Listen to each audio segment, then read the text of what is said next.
Bom dia, pessoal. Bom, a gente já sabe o que é diferencial de uma função de várias variáveis. Quando eu digo várias variáveis, é de um aberto de RP num RQ, né? A função tem como argumento várias variáveis e o resultado delas são várias variáveis. Agora, para o caso em que o contradomínio da função é só R, quer dizer, a função dá só um número,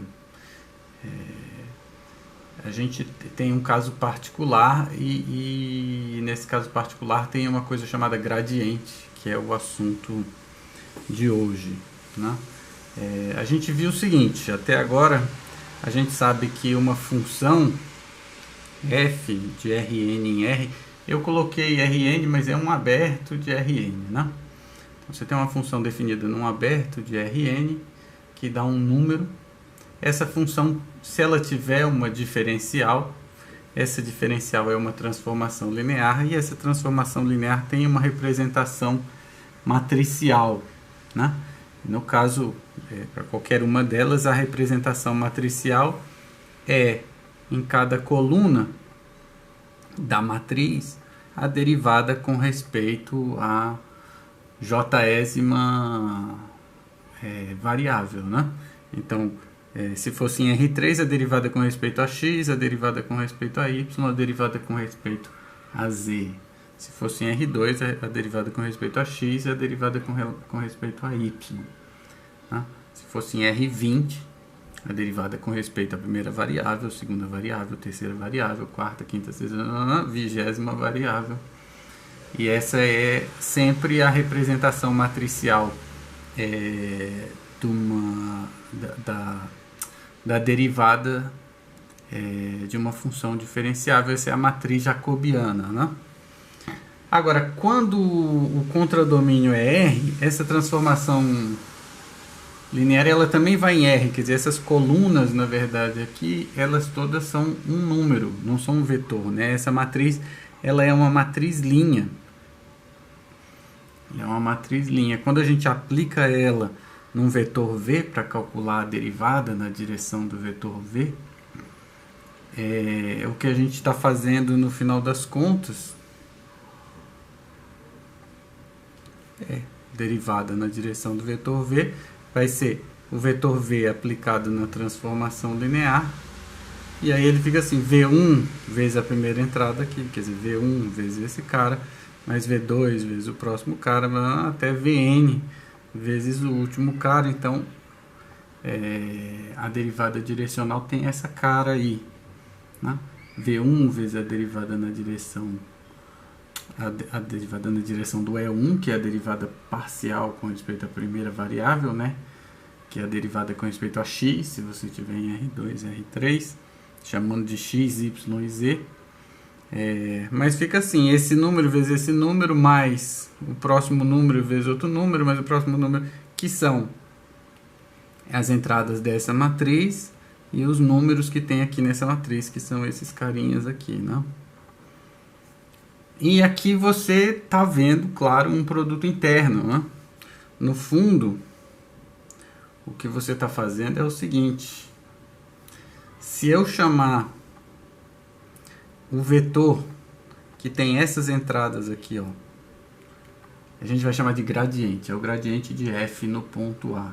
Se eu chamar ele desse vetor aqui, ó, derivada com respeito a x, derivada com respeito a y, derivada com respeito a z, quando você está em R3, derivada com respeito à primeira variável, segunda, terceira, até a enésima variável, isso dá um vetor, é um vetor de Rn, e calcular a derivada na direção do vetor V é simplesmente pegar o vetor V e fazer o produto interno com esse carinha aí, que é o gradiente. Isso você está vendo aqui, né?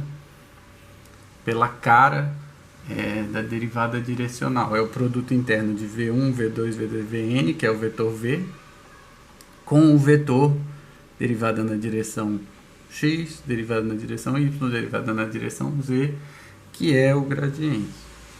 Então, nesse caso especial da gente ter uma transformação linear que o contradomínio é só um número, é R, a derivada direcional ela acaba sendo representada com um produto interno, e o vetor que a gente usa para calcular essa derivada direcional é esse carinha aqui que a gente chama de gradiente, né? Bom, a gente fez tudo isso aqui com matrizes, né? Uma contaiada danada, porque a gente sabe da representação matricial da derivada, a gente sabe que a função é diferenciável, né? E uma ou duas aulas atrás a gente viu o critério para a função ser diferenciável, né? Um critério é as derivadas parciais serem todas contínuas. Então, se você sabe que as derivadas parciais são todas contínuas, você sabe que a função é diferenciável. Se você sabe que a função é diferenciável, você sabe como é que é a matriz jacobiana que representa essa diferencial, que é uma transformação linear, né? E se você sabe qual é a cara dessa matriz, você consegue fazer a conta para qualquer vetor V. É pegar a matriz coluna do vetor V e multiplicar pela matriz da transformação F, que nesse caso é uma matriz linha, e por causa disso, no final das contas, você vai ter essa conta aqui, que é um produto interno, e aí você vai chamar as coordenadas dessa linha aqui, que são o vetor com que você faz o produto interno com V, você vai chamar de gradiente. Esse é o gradiente da função f no ponto A. Quando é que você tem o gradiente? Quando a função é diferenciável e o contradomínio dela é em R. Aí você tem o gradiente. Tinha um outro jeito mais fácil. Esqueci de tirar o autofoco desse negócio, perdão. Tinha um outro jeito mais fácil de fazer essa conta aí, quer dizer, de não fazer tanta conta com matriz, com não sei o que, pelo seguinte fato: a gente já sabe que uma transformação linear, isso a gente viu na revisão, né, de álgebra linear, uma transformação linear que vai em R, ela pode ser representada com um produto interno. Transformação linear de Rn em R, ela sempre pode ser representada com um produto interno. Quem é esse vetor aqui? É esse que você vai chamar perdão, de gradiente de f no ponto A. Então, você já sabe que a diferencial é uma transformação linear que vai de Rn em R, porque a função vai de um aberto de Rn em R. E aí, então, você tem uma transformação linear que vai de Rn em R, e toda transformação linear é representada pelo produto interno. Na verdade, essa transformação, como a gente viu ali na folha anterior, é uma matriz linha, a representação matricial dessa transformação, e no final das contas fica fácil ver que o que você tem é um produto interno. Então, se você já souber que a transformação linear que vai em R é representada por um produto interno, você pula aqueles passos todos e vai direto, né? É linear, vai em R, então é um produto interno. Certo? Linear de Rn em R é um produto interno com um vetor de Rn. Esse vetor só tem um. Esse cara você vai chamar de gradiente de f. É o vetor que representa a derivada direcional dessa função f como um produto interno. Certo? Como é que você calcula um vetor? Você quer descobrir o vetor. Você não sabe quem é o vetor, mas você sabe calcular o produto interno com qualquer um, que é calcular a derivada direcional. Então, como é que você faz para saber as coordenadas de um vetor se você pode fazer produto interno? Você faz o produto interno com a base canônica, né? Se você fizer o produto interno de um vetor com o vetor E1, você tem a primeira coordenada do vetor.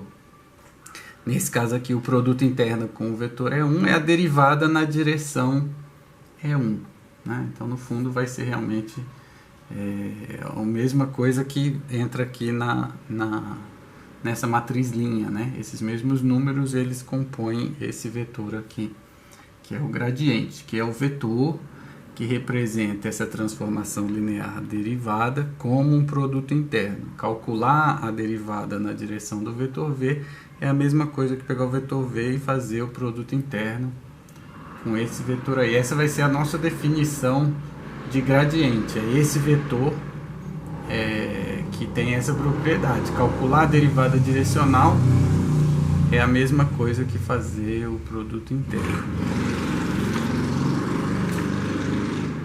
Passando uma moto ali fora.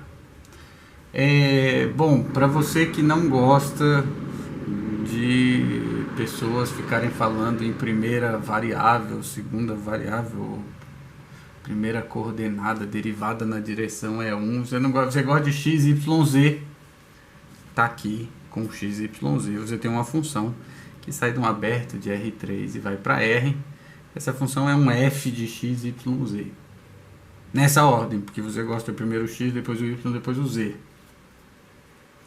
Aí o gradiente da f no ponto A e a derivada da f com respeito à variável x no ponto A, a derivada da f com respeito à variável y no ponto A e a derivada da f com respeito à variável z no ponto A. Esse é o vetor gradiente. Então tem um monte de livro de cálculo que você vai ver que essa é a definição do gradiente. Gradiente é esse vetor aqui. Pá! Aí você tá, e daí? Bom, você continua, né? Tá, e daí? Porque eu não dou nenhum exemplo, não faço nada, perdão. Eu vou começar com um exemplo só de conta. Então, já que a gente sabe calcular o diabo do gradiente, vamos calcular o gradiente da função f num determinado ponto. Função f, eu fiz uma f de R2 em R, que tem essa cara aí. Quem que é o gradiente? Você pega a derivada com respeito a x e a derivada com respeito a y. Aqui não vai ter derivada com respeito a z, porque eu estou em R2. Né? Então é um vetor de R2, o gradiente.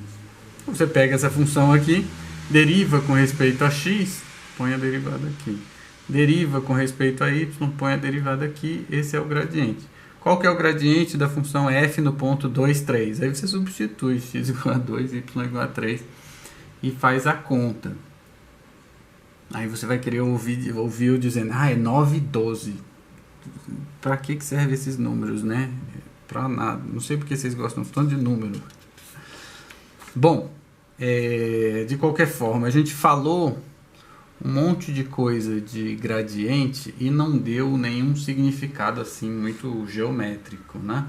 Eu falei que tem a derivada direcional, que tem uma transformação linear que representa isso, e como contradomínio é R, então a transformação linear é uma transformação de Rn em R, e aí por conta disso tem um produto interno, tem um vetor que representa essa transformação como produto interno. Calcular V com essa transformação é a mesma coisa que pegar esse V e fazer o produto interno com esse vetor aí. Esse vetor a gente chamou de gradiente. Né? Eu queria ver um significado geométrico para isso. Então, eu vou fazer o seguinte.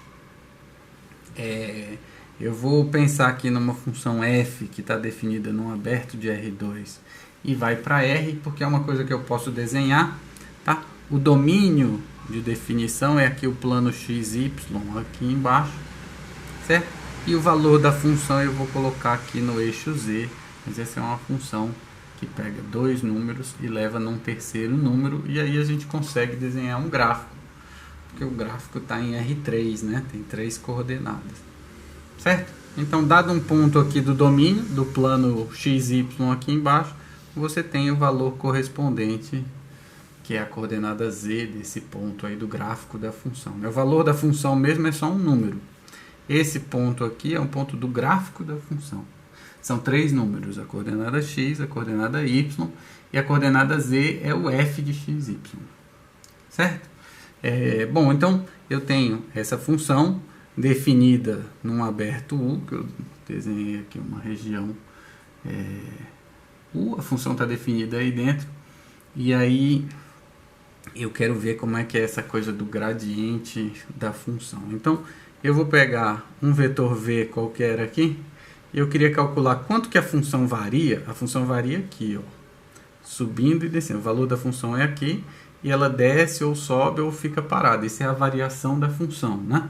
Então, no nosso caso aqui, é como se fosse eu tivesse as coordenadas x, y no solo, mas eu tivesse numa montanha, aqui as coordenadas x, y, tipo, sei lá, nível do mar, e aqui eu estou em cima de uma montanha, e eu quero saber, se eu andar em tal direção, só olhando o eixo x, y, não é a direção subindo, não.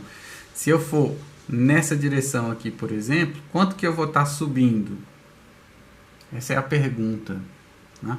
A derivada direcional. Se eu andar com essa velocidade aqui, se a minha projeção lá embaixo, só a coordenada x, y, se ela andar com essa velocidade aqui, com qual velocidade eu vou estar subindo a montanha? Essa é a pergunta, isso é a derivada direcional, né? É que por esse desenho, você vê mais ou menos assim, que se você andar para lá, ou para cá, né? Aqui do ponto A, se você for para lá ou se você for para cá, você vai descer a montanha. Se você andar para cá, se você andar assim, você vai subir a montanha. E tem uma região aqui que se você andar nessa direção aqui, você vai dar a volta aqui na montanha, não vai mudar a altura. A sua altura continua a mesma se você andar numa determinada direção aqui, né? Certo? Então eu fiz o desenho aqui embaixo, que é mais fácil de ver.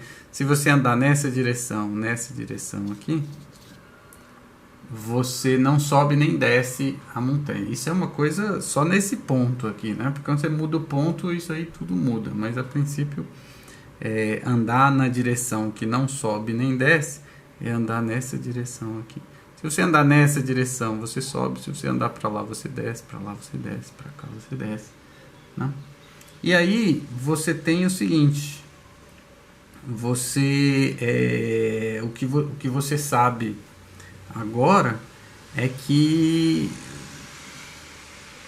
para você calcular o tanto que sobe ou desce, aqui no caso, por exemplo, se você daqui andar para cá, né, esse deslocamento aqui, a função f, ela varia assim ao longo dessa montanha, né? Mas a derivada é você imaginar que é uma transformação linear, ou seja, aqui no nosso caso é essa reta aí. Então, se eu andar daqui para cá, a taxa de variação nesse ponto aqui, se eu andar com essa velocidade, vai ser esse tanto aqui.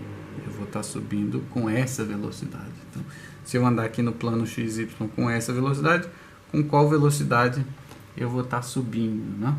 Certo? Isso aqui você vê aqui no desenho. Então, isso é uma interpretação mais ou menos geométrica, não ainda para o gradiente, mas para a derivada direcional de uma função que sai de R2 e vai para R, né? Você está imaginando que você está aí subindo uma montanha e tem direções que você sobe a montanha, tem direções que você desce a montanha e tem direções que você vai andando sem subir nem descer, né? O que você está vendo é, quando eu ando nessa velocidade aqui saindo do ponto A, com qual velocidade eu vou estar subindo ou descendo a montanha. Isso é a derivada direcional, né? Agora o desenho fica todo muito complicado, então como você já sabe do que a gente está falando, eu vou fazer o seguinte, eu vou olhar só o plano XY, só o domínio dessa função S. Então eu tenho aqui um aberto em R2, eu estava lá no ponto A, e eu queria andar do ponto A com essa velocidade aqui e saber como é que a função f varia, né? Qual que é a derivada da f no ponto A quando eu ando numa determinada direção. Nessa direção aqui, ó, qualquer um desses vetores que você escolher aqui, para cá, né? A derivada nessa direção é zero. Então eu fiz essa reta aqui. Aí a gente viu que tem o tal do gradiente. Eu desenhei aqui o gradiente. O gradiente, ele tem que ser ortogonal. Eu não desenhei aqui o ângulo, mas esse ângulo é um ângulo reto. Ele tem que ser ortogonal a essa direção em que a função não cresce. Por quê? Porque você calcular a derivada numa determinada direção é fazer o produto interno com o gradiente. Então, essa direção em que a função nem aumenta nem diminui, se você andar nessa direção aqui, a função nem aumenta nem diminui, significa que a derivada nessas direções é zero. Mas a derivada direcional você calcula com o produto interno. Então significa que o produto interno do gradiente com essas direções é zero. O que significa o produto interno com alguém dá zero? Significa que esses caras são ortogonais. Então o gradiente ele já me mostra isso, que as direções, né, em que a altura não muda quando você está andando ali na montanha, são justamente as direções ortogonais ao gradiente, certo? E aí, se você estiver andando numa outra direção V qualquer, no fundo o que você está fazendo é decompondo essa sua velocidade V que você está andando no plano XY, você está decompondo ela numa componente na direção do gradiente e numa componente ortogonal. A componente ortogonal não faz você subir, o que faz você subir é a componente do gradiente, né? Certo? E aí eu queria fazer o seguinte, só para concluir, quer dizer, por enquanto a gente viu essa coisa do produto interno, e você pode então decompor esse V numa componente ortogonal e uma componente paralela ao gradiente. A gente sabe que as componentes ortogonais ao gradiente, elas são tais que a derivada nessa direção é zero. É exatamente a mesma coisa. As direções onde a derivada é zero são ortogonais ao gradiente, e as direções ortogonais ao gradiente são as direções para onde a derivada é zero, né? Agora eu queria fazer o seguinte, eu queria pegar esse vetor V aqui com norma 1 e fazer ele variar, rodar ele, né? Fazer ele variar, certo? Então, se o V tiver norma 1 e você fizer ele rodar aí, quando o V está nessa direção aqui, a variação é mínima, que é zero. Quando o V está nessa direção aqui, a variação é máxima, né? Porque a variação é justamente projetar o vetor V aqui e multiplicar pelo tamanho desse vetor V, né? Esse é o produto interno, é a junção dessas duas coisas, né? Projetar e multiplicar pelo tamanho. Então, quando o vetor V ele tiver a mesma direção do gradiente, é que esse produto interno vai ser o maior possível, né? Certo? Então, a direção ortogonal ao gradiente é a direção onde a altura varia menos, e a direção do gradiente no plano XY é a direção que aponta o sentido mais íngreme, né, de subida dessa montanha aí. Então, se você for andando na direção do gradiente, você vai andar, você vai subir mais rápido, né? Pode não ser uma boa escolha, né? Mas você vai subir mais rápido. E você vai subir quanto? Bom, o vetor que tem norma 1 na direção do gradiente é esse aqui, é o próprio gradiente dividido pela norma do gradiente, né? E aí você sabe o seguinte, que a norma de um vetor é o produto interno dele mesmo com ele mesmo normalizado. Essa é a norma de um vetor, é a projeção de um vetor na direção e no sentido dele mesmo. É isso, né? Então, a norma desse cara é isso aqui. Mas isso daqui é justamente a derivada da f quando você anda com velocidade igual a essa daqui. Ou seja, se esse vetor v de norma 1 estiver apontando na mesma direção e sentido do gradiente, a taxa de variação da função f vai ser exatamente essa. Então, quando você anda na direção e no sentido do gradiente, a taxa de variação vai ser a maior possível, a altura vai variar o máximo possível, a direção mais íngreme, e a velocidade com que vai variar vai ser essa, se você estiver andando com velocidade 1, né?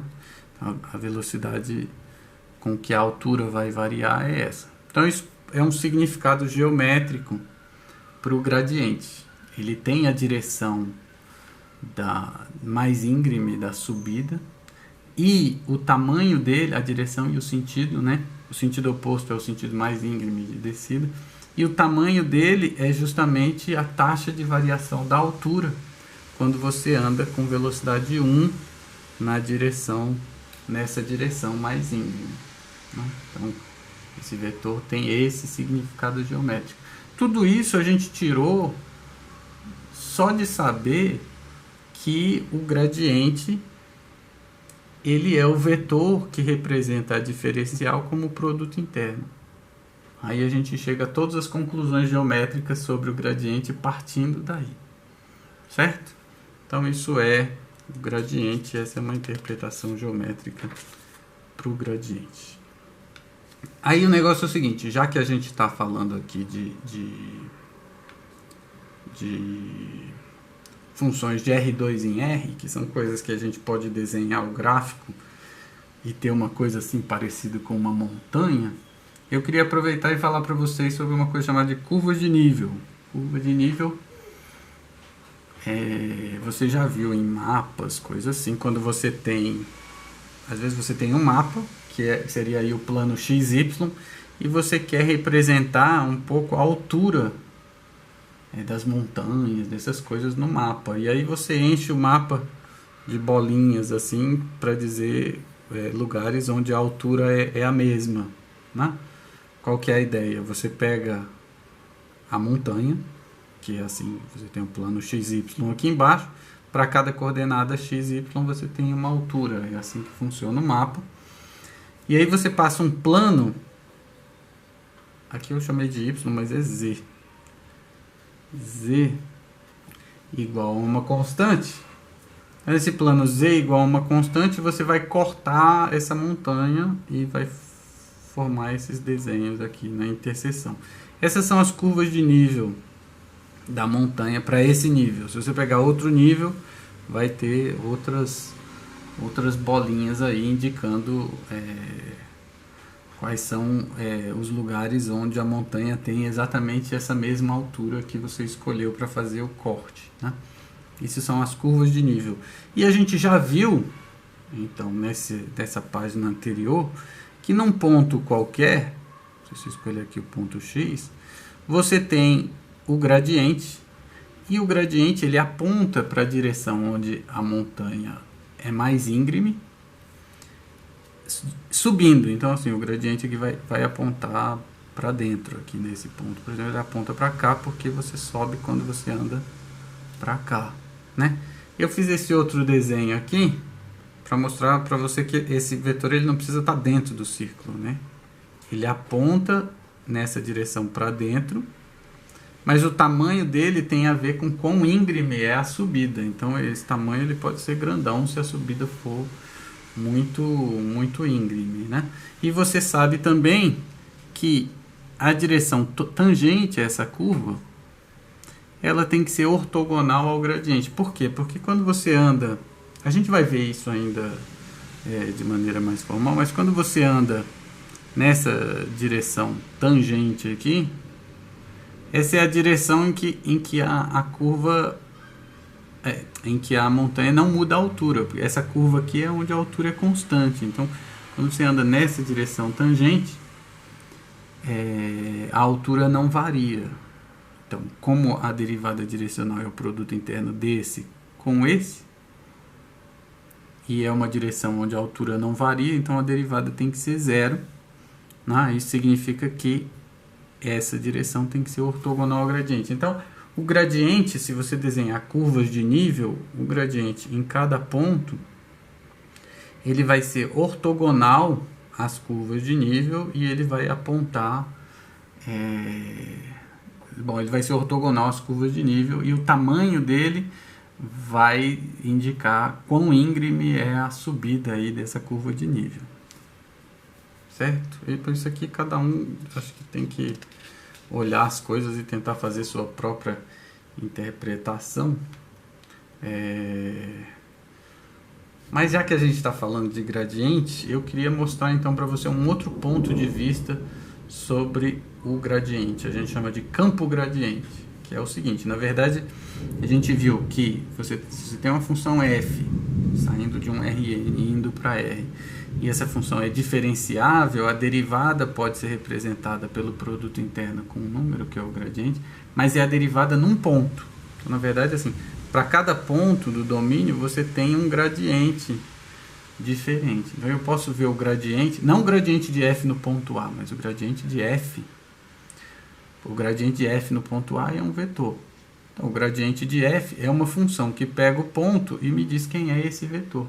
Gradiente de f. Então eu posso olhar, eu tenho essa função que sai de Rn e vai para R, né? Na verdade um aberto de Rn vai para R, e eu construí com isso um chamado campo vetorial, que pega um ponto e leva num vetor do mesmo espaço. Agora é de Rn em Rn, essencialmente é de U em Rn e não em R. Então, para cada ponto do domínio U agora, eu tenho um vetor, que é o vetor gradiente. Eu tenho uma nova função.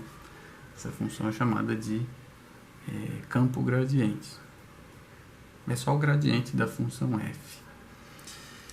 E aí, tem muita coisa que, assim, eu queria aproveitar então para falar um pouco sobre uma interpretação física dessa coisa do campo gradiente, né? Então imagina a atmosfera e você tem um gradiente de pressão na atmosfera, né? Cada ponto tem uma pressão e o gradiente de pressão significa que naquela direção a pressão aumenta, né? O que é o gradiente de pressão na atmosfera, né? No ar? Essa é a diferença de pressão. E o que isso causa? O que acontece quando você tem um ponto que tem uma pressão maior que outro ponto? Você vai ter um deslocamento de ar, vento, né? O vento, ele é causado, desculpa aí os físicos se eu estiver falando bobagem, mas o vento é consequência do gradiente de pressão do ar, certo? Se você tem um lugar que não pode ter vento, você quer que o ar não tenha nenhum gradiente de pressão. Uma vez eu vi isso quando eu estava vendo um laboratório onde tinha um laser, tinha um negócio de muita precisão, não sei o que, não podia ter vento na sala, não podia ter deslocamento de ar. E a maneira que o cientista falou isso lá na época, eu era estudante, foi isso. Ele falou, não pode ter gradiente de pressão na sala. Ou seja, não pode ter vento no final das contas, né? E se for no mar, diferença de pressão no mar vai causar uma correnteza, né? Vai fazer a água se deslocar. Claro, a pressão mais em cima é menor do que a pressão mais embaixo e tal, e isso não causa a correnteza, mas eu não vou entrar nesses detalhes não. O nosso ar aqui, nossa água do mar não tem muito peso não, certo? Bom, o gradiente de pressão então é o que causa esse deslocamento de fluido, né? O vento e a correnteza. Não sei se eu estou falando bobagem, mas de qualquer forma, uma pergunta que fica é o seguinte: de repente eu tenho uma função agora que é um campo vetorial. Eu não defini para vocês que é um campo vetorial, mas é aquele negócio lá. Você tem uma região de Rn e cada ponto dessa região você associa um vetor. É uma coisa assim. É um campo vetorial. E aí eu podia querer saber, será que esse campo vetorial é gradiente de alguém? Ou seja, será que existe uma pressão P? Esse P é de potencial, né? Será que tem uma pressão P que sai de U e vai para R? De modo que esse campo vetorial é o gradiente dessa função P? Às vezes a gente não quer que o F seja o gradiente da P, às vezes a gente quer que seja menos o gradiente da P. Mas a pergunta é a mesma, porque ele é o gradiente de menos P nesse caso aí, né? Então isso é uma pergunta. Você tem um campo vetorial e você de repente quer saber, será que esse campo vetorial é gradiente de alguém? Eu não vou responder essa pergunta. A gente até vai ver ferramenta que serve para determinar isso. Esses campos a gente chama de campos conservativos. Mas o que eu quero fazer agora é mostrar um exemplo para vocês de campos que são gradientes. Então, quando você está estudando física, né? Você larga um objeto aqui, ele cai no solo. E aí quando você considera que a gravidade é constante, a gravidade coordenada x, y é 0, coordenada z menos 9,8. E aí esse é um campo vetorial. Em cada ponto você tem a gravidade nesse ponto aí. É uma coisa meio boboca, porque em todos os pontos essa gravidade é igual. Mas de qualquer forma, essa gravidade ela é o gradiente dessa função p aqui, ó, 9,8 vezes z. Se você fizer a derivada com respeito a x dessa função dá zero, com respeito a y dessa função dá zero, e com respeito a z dessa função dá 9,8. Então esse g é menos o gradiente dessa p aqui. Eu não sei se vocês lembram, mas se você estiver falando, em vez de g, se você tiver um objeto que tem massa m, dependendo de onde você colocar esse objeto, vai ter uma força peso puxando ele, né? A força peso é a massa m vezes g, que é esse carinha aqui, né? E aí, nesse caso, você tem um campo de força. Cada ponto tem uma força. Campo de força. Então, cada ponto tem uma força, e essa força é m vezes isso daqui. Então, o potencial dessa força é m vezes 9,8 vezes o z, né? No ensino médio, você chamou isso de mgh, porque o z era a altura, o g é a gravidade, que é esse 9,8, e m é a massa. Então, esse campo de força, ele tinha como potencial essa função mgh. mgh todo mundo lembra, né? Bom, um caso um pouquinho mais complicado é esse aqui, que é quando você considera a gravidade longe da superfície da Terra, né? Então, quando a gente estava próximo da superfície da Terra, a gente assumia que a gravidade era constante, mas quando a gente está longe, a gente sabe que tem uma lei do inverso do quadrado da distância. Então eu fiz o seguinte, eu peguei o planeta Terra, aqui bem pequenininho, botei ele na origem.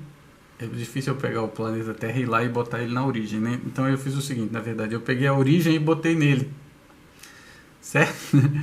Então esse aqui eu vou chamar de ponto 0. E aí a força da gravidade no ponto A aqui, ele era uma constante dividido pela distância ao quadrado, esse é o inverso do quadrado da distância, e a direção dessa porque agora a gravidade para a gente é um vetor, né? Não é mais um número. Se a gente quisesse só um número, tirava isso aqui, o número era esse, né? Mas como é um vetor, falta eu dizer o sentido, que vai ser dado por esse m aqui, e a direção, que é a direção do próprio vetor A. Eu peguei o vetor A, normalizei ele. Agora é um cara que aponta daqui para cá assim. E aí quando eu multiplico por menos 1, ele aponta agora ao contrário, né? Então a gravidade nessa situação aqui é dada por essa fórmula. Esse carinha aqui serve só para dizer a direção e o sentido, né? O sentido é o sentido oposto do vetor A. O vetor A aponta para cá e a gravidade aponta, que seria para baixo, né, em direção à Terra. Então esse carinha aqui com esse menos é o vetor unitário que aponta para lá, né? Isso aqui é a intensidade da gravidade nesse ponto, dado pelo inverso do quadrado da distância, né? E eu não vou fazer a conta não, mas isso aqui é muito parecido com x dividido pela esse aqui, né? X dividido pela raiz quadrada de x ao cubo. Depois você faz a conta aí, mas você vai ver, se eu não tiver errado nas contas, que essa é a função potencial aqui, ó. Se você calcular o gradiente dessa função potencial, menos o gradiente dessa função potencial, vai dar essa gravidade. Então o campo gravitacional assim, ele também é dado por um potencial, e o potencial é esse aqui.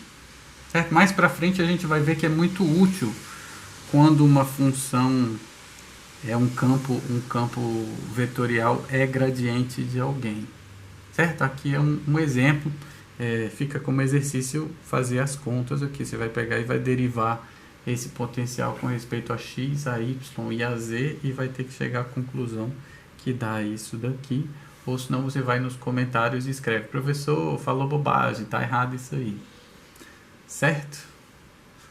Bom, por hoje é isso.